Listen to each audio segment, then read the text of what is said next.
Coming up next on Arizona Horizon, a visit with PBS host and journalist Gwen Ifill as she talks about her career and the importance of diversity in journalism. And we'll learn about Mama's House, a place where victims of domestic violence and sex trafficking can regain their lives. That's next on Arizona Horizon. Arizona Horizon is made possible by contributions from the Friends of Eight, members of your Arizona PBS station. Thank you.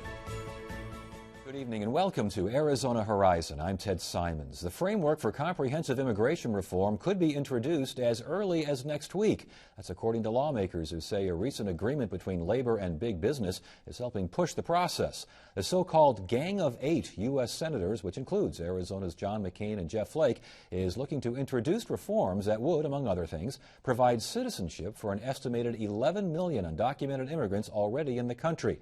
Despite the progress, the lawmakers add that the proposed target date does not mean that a deal is finalized. Well, she's a senior correspondent on the PBS NewsHour and managing editor and moderator of Washington Week. She is Gwen Ifill, and her career also includes moderating vice presidential debates and writing a book about race in the age of Obama. Ifill's in town to accept a diversity award from ASU's Walter Cronkite School of Journalism and Mass Communication, and we welcome Gwen Ifill to Arizona Horizon. Good to see you. Thanks for being here. Glad to be here. Hey, before we get too far now, back to this immigration thing that I was talking about. How big a story is that back in Washington? It's a huge story in Washington because, first of all, we're surprised to see people working together. We actually have bipartisan negotiations going on, which never happens anymore.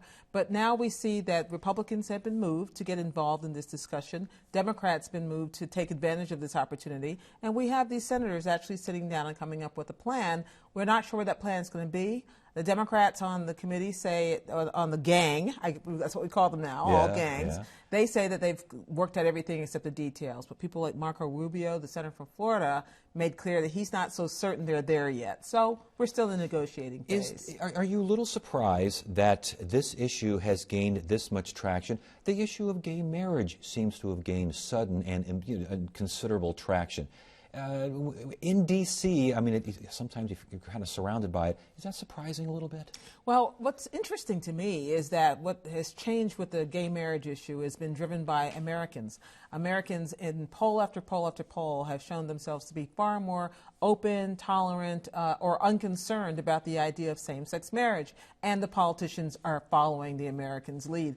Also, with immigration reform, you've seen that as well, and we saw the reaction in the election where first of all, a lot of Hispanic voters see it as a gateway issue. They may themselves not be undocumented, but they may know an aunt who is or a cousin who is. And so someone saying you should self-deport didn't sit well. As a result, we saw Republicans taking stock of their loss in November and saying, what can we do to speak to this rapidly growing contingent, which we can't afford to just give to the Democrats. So for different reasons, there's movement on these domestic issues. And especially with immigration, it felt for years out here in Arizona that no one was paying attention, that there was a lot of yelling and screaming within our borders, and yet you look back east and it seemed like Congress wasn't all that interested. They're interested now. Well, Arizona, as you know, was pushing the envelope for a long time. In Washington, the conversation was mostly about border security. Now we're going beyond border security. That's a given, everyone agrees on, and then going beyond that to talk about what happens to the individuals who are already here. Let's talk about you and why you're here. You're speaking regarding diversity in journalism. Yes. What does that mean?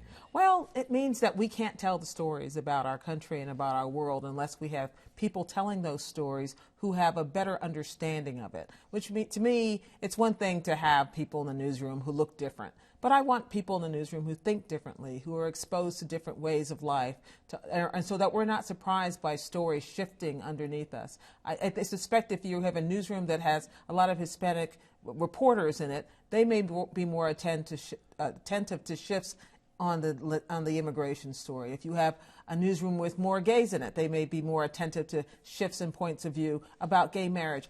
I just find that we have to tell stories better and more fully in our newsrooms, and we haven't always been able to do that. And yet you will have some critics who will say a fact is a fact is a fact, no matter who is presenting that fact. How do you respond to that? The facts don't get presented. That's the problem. There are lots of facts about lots of communities out there that if you don't have someone who's aware of it, reporters ask questions for a living, but they have to know where to go to ask the questions.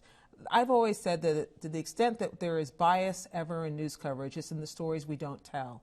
And we don't tell these stories because we don't know anyone who's attuned to even see the story sitting there. Mm. When you were a young reporter, were you sent on stories that your superiors thought, young black woman, let's send her to do this story regarding a black family this or an African-American family that? Was that the way it started with you, or was it different? No, I didn't. I don't remember ever having that happen to me. Maybe it's because I came along in the business when there had been a lot of groundbreakers before me who got into the business and were recruited into newsrooms because there was a need for it. In the same way that Republicans are looking at immigration reform because they got their butts beat at the polls. Then you look at after the riots in the East Coast in 1960s, a lot of newsrooms said, hey, maybe we should have people from these communities represented in our newsrooms. So by the time I came along, I was able to cover politics or cover school boards or cover all kinds of different issues. And it didn't largely have to do with race, but my presence in the newsroom meant that I was able to spot things we did which might be insensitive,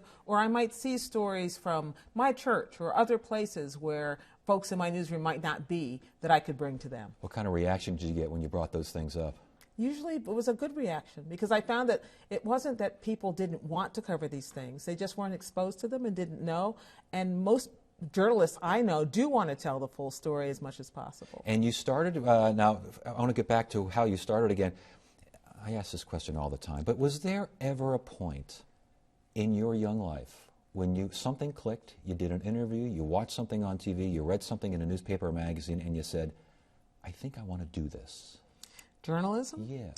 I wanted to be a journalist since I was very young, and I was kind of skewed that way. I grew up in a household where we watched political conventions for fun, where the world was unfolding, presidents were being assassinated and dying in office, and we just saw things happening, history unfolding. And so my parents taught us that was important, but what I wanted to do was write about it. I liked writing. I needed a deadline, so journalism seemed reasonable. I liked having a byline, being able to attach myself to story, and I was a curious, annoying little girl. I wanted to ask a lot of questions, so journalism seemed like the place to be. It's the best place to be for someone who's curious. Yes. What did not so much annoying, but I was working on it doesn't that. hurt. What did the family think about this idea? My family was always very proud of the choices that I made, so I was very, very happy about that. They were able to see me do well, not only in my career in newspapers, but also in television. And let's talk about television. You started in print. When you started in print, was television even an option out there for you, even a consideration? It was an option I had rejected, actually. I'd done an internship when I was in college, and I didn't like television. I thought it was too shallow, and I was right. So for most of my career, I spent working in newspapers, and I liked that I had an ability to tell the story in depth, which is why PBS is so perfect for me, because I get to do the television bit, which lets people see the impact and reaches more homes, but also I get to go a little deeper, and that's my first love. Do you think in general television news, mainstream broadcast, is it still too shallow? Oh, yeah, it is. And the difference now than from when I first got into business is that there are so few places to go to get information. Now there are so many places to go. Yeah, if you want to get shallow news, you can. But if you want to go a little deeper, you can. If you want to do documentaries, you can. It's just now on a dozen or 24 different television stations rather than 3. Well, let's talk about that. Is that healthy to have so many options? Because it's almost like, if you're out to buy shoes and you walk into a shoe store and there's 47,000 shoes staring at you, you start getting nervous, you don't know what to do. Do news consumers, do they really know where? A man who doesn't shop for shoes. I am saying, when I walk into a store, I know what kind of shoes I'm looking for. I know what feels comfortable. I know what color I'm searching for and what outfit I want it to match. And I just go and I search for something that fits those needs. The same way that people look at the grand array of news options and information options, and they decide what they need. Is that healthy? I think it's completely healthy. As opposed to the Walter Cronkites of the world who are saying, here's the way it is? I love the Walter Cronkites of the world, obviously, but I don't think that we'll ever go back to the day where one guy sitting in a studio tells you this is what you need to know and this is all you need to know. Now it's very much more on the news consumer to get their information. What happens when the news consumer, though, says, here's what I want to know. I want to know what everyone who thinks like me wants to know. I don't want to know what the other side is. Well, that's thinking. a risk. There is and it's a problem. I call it silo journalism, where people just turn on the TV in the morning, turn on the station they know will tell them what they want to believe, and end the day the same way. I think that's a problem. I think we need to find a way to break down that wall. Is there a way to do that, do you think? I don't know, but I think we have to keep trying. You also have made headlines as a moderator, a couple of vice presidential debates, and you moderate, of course, Washington Week. Is it a challenge to be a moderator? We do some of it here, so I know a little bit about this, but not to your level. Is it a challenge to be a moderator when someone is saying something and you just know that's not accurate and you want us to... How do you do that? How do you work that? Politely. You press the question. Sometimes you repeat the question. And at some point, because I have a lot of people in Washington who come on our programs who understand about the limitations of time, and they figure if they say the same thing over and over again, they'll suck up the time and you'll never get an answer. You've had this happen. Sure. The key is to, at some point, trust the audience and let them know that this question has not been answered, make it clear, maybe with a glance into the camera, and then move on. Because there are other things you want to accomplish, and you have to make it, as you're going along, you're making a lot of snap decisions about how much time you want to spend on one topic, especially if you know they're not there to answer the question. And it's nice with the PBS audience because you really don't have to repeat the question. You ask the question, they completely dodged it, and you know the audience is saying, they completely dodged that one. Well, usually they think of a better way to ask the question, too. And Yeah, they're probably right. It's probably true. The overall state of journalism, we hear this a lot. Mainstream media, PBS, fill in the blank, liberal bias here, liberal everywhere. How do you respond to that? I respond by saying that generally when someone accuses you of liberal bias, it's because they're conservative, and someone who accuses you of conservative bias is generally liberal. The vast majority of people live in a state of gray. They don't label themselves, they don't see the world their way, they just want the information and they want to make up their own minds. So my goal is to tell you what you need to know and let you make up your own mind. If you think I'm liberal, there's nothing I can do to persuade you of that, but that's usually inside your head, not based on anything that you can prove that I said or did.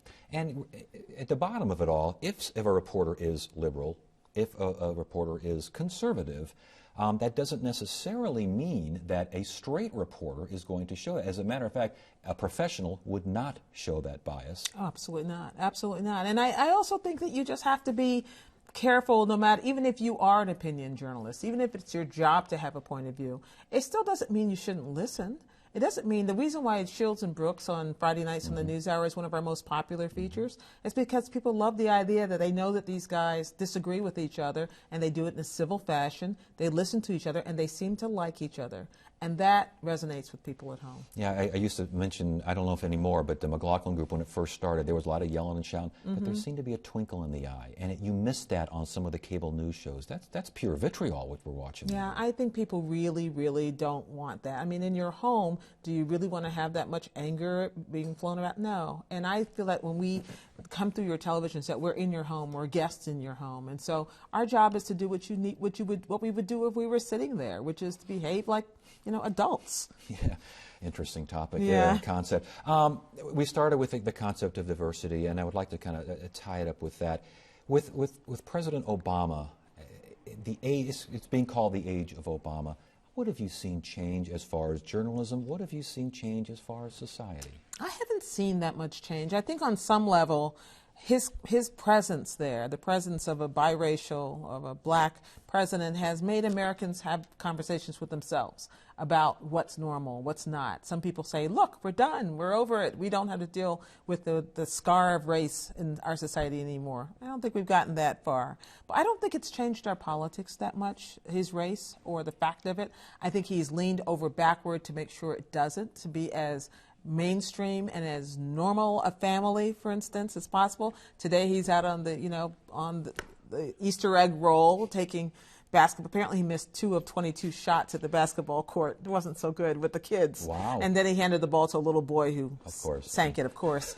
But I mean, they have if they've done anything, I think for a lot of black families, they've let the world see the way a lot of black families are, which is perfectly boringly normal. Is that, it's interesting, but is that something that it's gone over a hump and you're off into the horizon, so to speak, or is it something that could revert back to the way it was before in a moment's notice? Well, I think we generally as a nation move forward. I think we generally don't go and revisit the same old battles. We may fight the same old battles, but not from the same location that we started them from. So I don't think we're ever going to go back to, now that we've had a black president and we know that we are capable as a nation of doing something like that, I think that it can happen again, but not necessarily, that doesn't mean that's what happens forever.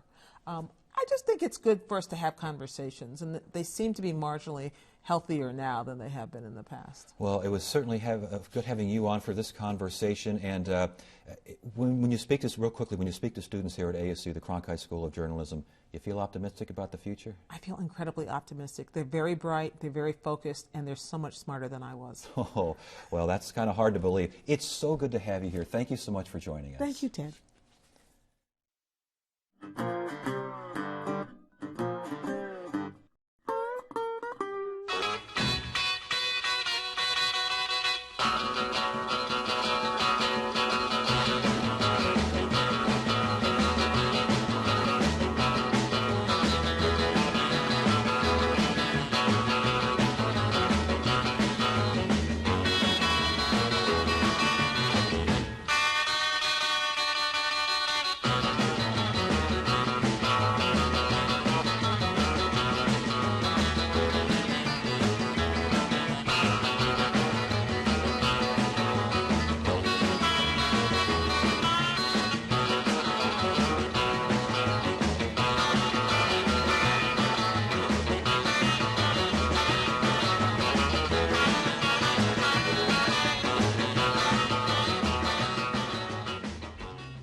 Tonight's edition of Arizona Giving and Leading looks at Mama's House. It's a home here in the Valley where victims of domestic violence and sex trafficking can go for recovery programs. Marion Douglas is the founder of Mama's House and joins us now to talk about her work. It's good to have you here. Thanks for joining us. Thank you for having us. Give us an overview of what Mama's House is all about. Okay, MAMA, M-O-M-A, it's an acronym, and that is My Own Movement Toward Achievement.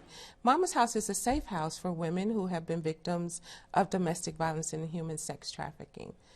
And now, are these women that how do you find these women? How do they find you? Well, we work with the local and federal law enforcement. When we first started, we reached out to the shelters for the women who were the victims of domestic violence, churches, word of mouth, just women who need assistance in changing their lives. And that really is the mission, isn't it? Just helping people who need the help? That's right, helping the women that need the help. Talk about what kind of help there, what kind of programs, what kind of services? Well, again, it's I'm an acronym queen because I was in corporate America for over 30 years, and we have a program called AMOM, and it's just Mama spelled backwards.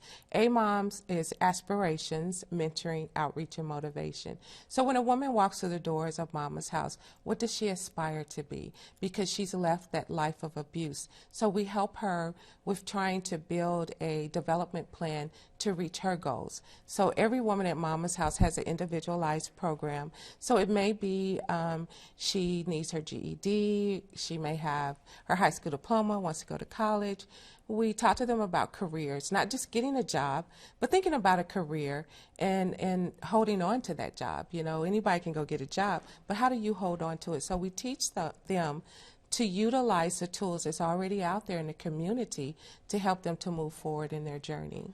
How do you instill this independent living skill set in folks, some of whom may not have even come close to thinking along those lines? Is there a progress that happens here? How do you do that? Well, we say when a woman walks through the doors of Mama's House, she comes there to feel, to deal, and to heal. So when she walks through the door, the feel part of it is we show love unconditionally, and we just embrace them. We have a team of volunteers that do the same.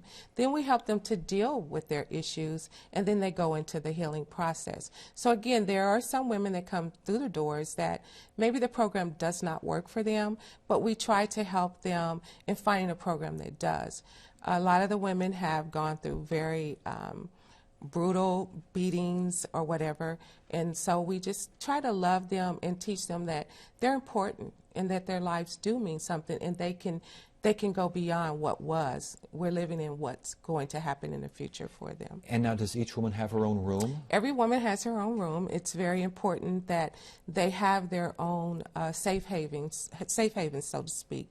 So they share common areas like the kitchen and the dining rooms, but they have their own room. They don't visit each other in their rooms because, again, that's their safe place to go when they just kind of want to have their own time. But we promote family. A lot of the young girls that are not really young girls, but young women and women that come through the doors really haven't had that sense of family. So it's very important to create that family atmosphere for them. Do they have children themselves? Some of them do have children, but their children have been placed in CPS or their children are grown. So we don't allow the women to come with the children because during my research, I found that the women who didn't have children or children were grown didn't have a place to go. If a woman goes to a shelter, there's shelters that accept children. If a single woman goes to a shelter, she's typically the last one to get in and the first one to go if beds aren't available. So it's important for us to be able to have a safe haven for these women that don't have their kids, or a woman that's getting out of prison and is trying to be reunited with her children. So we assist them in those areas as well. What are the challenges in dealing with people who've been victimized, abused, they're survivors in a variety of ways, and yet come to Mama's House from so many different directions? What are the challenges there? The challenge is that we as a community have to understand that these women have gone through some rough times, and so we are not to judge them. We are to just love them and to help them to move forward. Financially, a lot of the women can't get jobs. If a young girl has been prostituting since she was 13 and now she's 18 or 19, where's she going to get a job? She has no skills. So we have to build those job skills, those life skills, just the love that she has to get for herself in order to move forward. Can it be difficult, though, I mean, if someone comes to Mama's House and acts out in a certain way, how difficult can it be for that unconditional love to try to rein in this young woman? Well, I think it's the challenge that you have with raising a child. Yeah. You just say, look, this program is for you, and if you want it, then it's here for you, and if you don't, we understand. And we have had women to leave the program and come back. We had, several to leave 2 or 3 times. But again, like you said, it is a challenge to give that unconditional love, but we're faith. We believe in faith, and we believe that just like God loves us unconditionally, we are to love His children unconditionally. Well, speaking of faith, you were awarded an Angel on Earth. What was that award about? Because oh wow, that was a very special honor. That was very exciting. The first one and only one in Arizona. An angel, I call him John Scheimer, has a new nonprofit that he started, and he likes to identify. He feels that there are earthly angels as well as heavenly angels. So he identifies people such as me to give them an award to thank them for the work that they do. And it's very important. I've been doing this for 6 years, and I literally left my job to do Mama's House. And so it's I say that there's angels along the way, and John likes to identify those angels that are doing things that people don't know about. I tell people there's a lot of Marion Douglases out here that just have it in their heart to be the difference in someone's life. So Angels Amongst Us Project identifies people like myself, and it's important for people to, if you're out there watching, that you think about those people that are out there giving of themselves and just wanting to be the difference in someone's life. So I don't know if you'll have his website up, but anyone who wants to nominate someone, they can do that, and John urges them to do. He goes all over the United States. So what's next now for Mama's House? I mean, as far as individual residents, what kind of expense are we talking about here? It literally costs Mama's House $160 a day to house a woman. We have what we call a program fee where the women pay $300 a month, so that equates to $10 a day. So it's very challenging when you don't have, we haven't received any grants. We have we have a lot of donors that have given of themselves and given of funds, and so we really need help in the financial realm to open more doors. Ultimately, that's what I'd like to do. I'd like to have a Mama's House in every city and state that I can to be able to help these young women who have been victimized and who are now survivors. That sounds like a great plan. It sounds like a great program. You're doing great work. Thank you so much for joining us. Thank you. And Tuesday on Arizona Horizon, Congresswoman Ann Kirkpatrick will talk about issues facing Arizona and the country, including sequestration and gun control. And we'll hear about a statewide poll that shows support for comprehensive immigration reform. That's on the next Arizona Horizon. That is it for now. I'm Ted Simons. Thank you so much for joining us. You have a great evening.